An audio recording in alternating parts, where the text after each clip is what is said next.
يفدي بروحه قسما بالله ويقدم عمره ليها، وفي ظهره جيش وشرطة جاهزين للي يعديها. ما هموش اللي قالوا ولا لحظة أحبطوه، ريس في ضميره شعب ملايين بيأيدوه، والحمل صحيح تقيل والفارس قالها شيل، بطريق والصوت في ظهره حالفين لا هينصروه.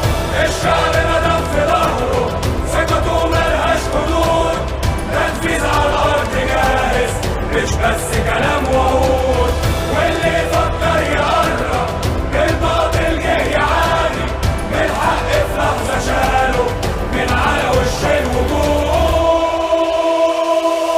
طب حد يفكر كده؟